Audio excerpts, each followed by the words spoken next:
So in episode 11 of Rollover and Die, we finally get the conclusion of this villain, Dane. He comes back to the house. He takes Ink away with him. He's already taken Sarah and Milkeet, and he takes him to a church. Flum follows him and finally gets to fight him, and she comes out on top. She kills him. So a few interesting things happened in this episode. First off, with Ink. Now, she apparently does not remember the eyeballs coming out of her. She does not remember anything that happened. So when Flum confronts her, like, what the heck? You killed so many people. You scared away all of our friends.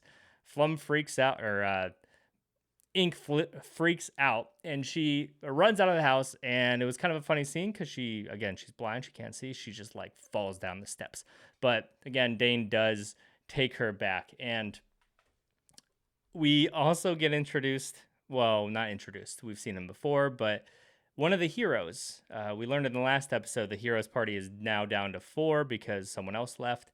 And we do see this fourth hero. This is the guy with the sword, Gaudio. He comes and he actually helps Flum when she's getting attacked by Dane's cronies, who are pretty much zombies now.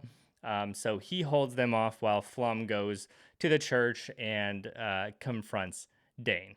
Then we get the battle between Flum and Dane, and this was interesting. We see Dane's arms turn into tentacles, and then we also see these other arms like sprout up out of his back, and it looked so strange. But Flum realizes that she can use her reversal ability against Dane because basically he's cursed from origin, and we know that this reversal skill reverses any curse.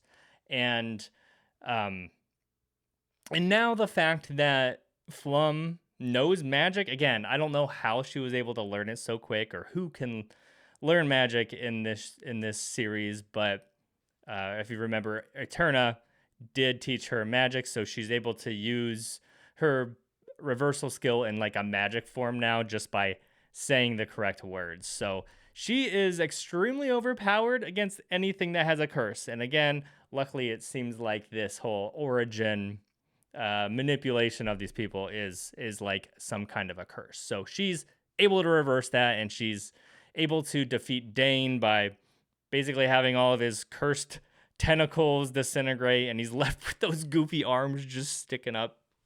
But we get some interesting dialogue between the two here, where Dane basically says that if Flum was in the position he was, she would have done the exact same thing. If she had access to some superpower, she would absolutely take it to better herself and kind of leave her friends behind. And Flum's like, you know what? No. And throughout this show, we know that Flum is not that way. And Dane also brings up another good point where he's like, you know what? You were completely betrayed by the heroes party. Like, I was expecting her character arc, when the show first started, to be more of a revenge story.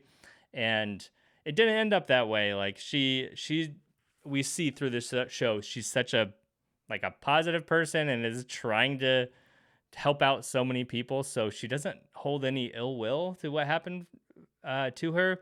And it's kind of interesting because I go back and forth between either Flum being awesome or Flum being kind of dumb and not really fully understanding everything that's happened to her.